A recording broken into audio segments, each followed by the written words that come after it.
We're continuing to follow breaking news this morning. This after Homeland Security says that a federal officer shot a man in the leg in North Minneapolis last night. DHS says that officer was attacked with a shovel and a broom handle. So we know this happened near 24th and Lindale Avenue North around 7 last night. DHS says federal law enforcement officers stopped a man from Venezuela who was in the U.S. illegally.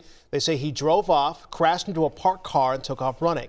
When they caught him, they say there was a struggle. They say 2 people also came out of a nearby apartment and attacked the law enforcement officer with a snow shovel and a broom handle. DHS says that the officer feared for his life and fired shots to defend himself. Now, the person they tried to pull over for that traffic stop was hit in the leg. Homeland Security says all 3 people then barricaded themselves inside an apartment. 2 are now in custody, and that original person, the Venezuelan migrant they tried to pull over, is in the hospital. So is the officer. Minnesota BCA posting on X, they confirmed that they are investigating this use of force incident and that it will be an independent BCA investigation. Minneapolis Police Chief Brian O'Hara said that the FBI was also on the scene last night collecting evidence. And we're also hearing reports that protesters broke into ICE vehicles. We have asked Minneapolis police about this. We're still waiting to hear back. As far as after the shooting, we know protesters clashed with federal agents, and our Barrett Leone joins us live from North Minneapolis. It looks like things are pretty quiet behind you right now, Barrett. Yeah, they look a whole lot different than it did last night. It's really quiet here on this block, but actually this is the most activity we've seen. We're now seeing neighbors, community members come out and clean up some of the debris that was left behind. We were checking in with you about a half hour ago on our stream, CBS News Minnesota. We still saw police tape on the ground strewn across the block, canisters from tear gas and other chemical irritants frozen into ice and things of that nature. Right now that is cleaned up thanks to some neighbors as well as some crew members from Minneapolis Public Works. But yes, it is quiet here on the ground. Our crews did capture the chaos, though, last night. We saw smoke fill the air late last night as agents descended into the crowd protesting after DHS confirmed an ICE agent shot a man in the leg during an altercation. Police Chief Brian O'Hara said protesters crossed the line last night, saying mutual aid from State Patrol and Hennepin County Sheriff needed to be called in. The chief said the crowd threw fireworks at officers and gas had to be deployed multiple times. This is already a very tense situation, and we do not need this to escalate any further. I have faith that the investigators that are involved will follow every lead in this case and ensure it is completed to its logical conclusion. Now, we also heard from Minneapolis Mayor Jacob Frey last night, and he gave a warning not to give in and not become violent. And his words, he also praised thousands of protesters who remained peaceful over this last week. But right now, quite a different scene here near 24th and Lindale than what we saw last night. Barry, got a question for you. I'm looking at the vehicle behind you in question. Was that the vehicle that we believe was involved with everything with the ICE operations last night, or do we know?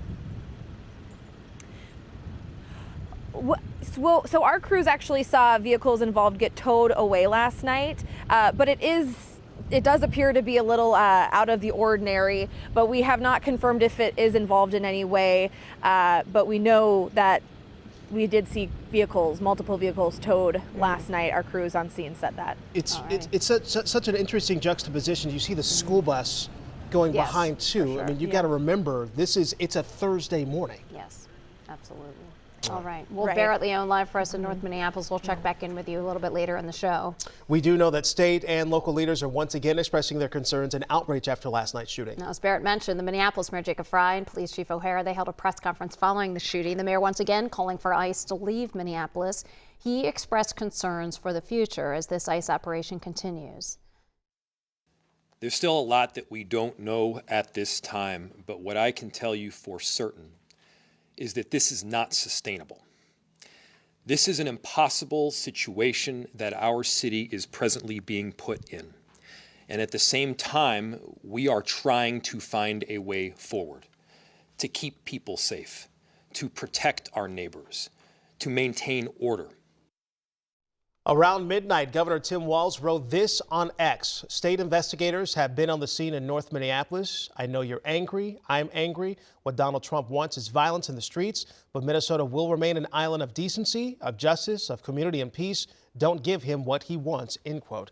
Those comments again coming from the governor after a rare primetime address that was planned before last night's shooting. Governor called on President Trump and Homeland Security Secretary Kristi Noem to end this occupation. His words.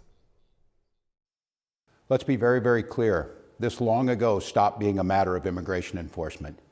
Instead, it's a campaign of organized brutality against the people of Minnesota by our own federal government. So tonight, let me say once again to Donald Trump and Kristi Noem, end this occupation. You've done enough. Governor Walz said Minnesotans are not powerless, helpless, or alone, citing neighbors helping neighbors and also issuing a call for continued peaceful protests. We do have an update on the lawsuit filed to put a pause on the ICE operations here in the Twin Cities. Right now, a federal judge is not issuing a restraining order on the operation. That could change next week. Federal Judge Kate Menendez said she would not issue a ruling until after the federal government filed its response and the state made additional filings. The deadline is Monday. The hearing is part of a larger federal lawsuit by the state and cities trying to get Operation Metro Surge to halt all of its operations. And in a post on social media just this morning, President Donald Trump has threatened to use the Insurrection Act in Minnesota. That would allow him to deploy troops here. In that Truth Social post, the president said, quote, if the corrupt politicians of Minnesota don't obey the law and stop the professional agitators and insurrectionists from attacking the patriots of ICE, who are only trying to do their job, I will institute the Insurrection Act. We also know a memorial continues to grow for 37-year-old Renee Good. This is in South Minneapolis, where she was shot and killed by an ICE agent last week. Good's family announced they have hired a lawyer to investigate her death. This case will very likely land on police practice and procedures and what he knew, how he acted in a situation where maybe he was in front of the car when he shouldn't have been in front of the car. She was a community member. They were new to Minneapolis because this was a better place. And look what it got them. Why? She was exercising her constitutional rights.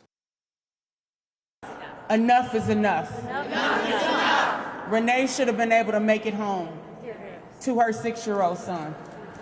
Wait. A group of mothers gathered at Minneapolis City Hall last night to call for the arrest of Jonathan Ross. He is the ICE agent who shot and killed Renee Good. These women who spoke are community leaders and groups that are focused on civil rights, immigrants' rights, women's rights, and others. Agent Ross, the man who shot Good, is recovering from internal bleeding to the torso. That's according to U.S. officials.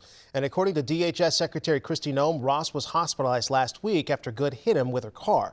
We've also learned attorney Chris Mattel, who's a Republican candidate for governor, is helping Ross get federal legal representation. Of course, stay with WCCO for the latest on Renee Good, the investigation, the latest ICE shooting in Minneapolis as well. Our coverage will continue during this hour and all day on air and on CBS News Minnesota.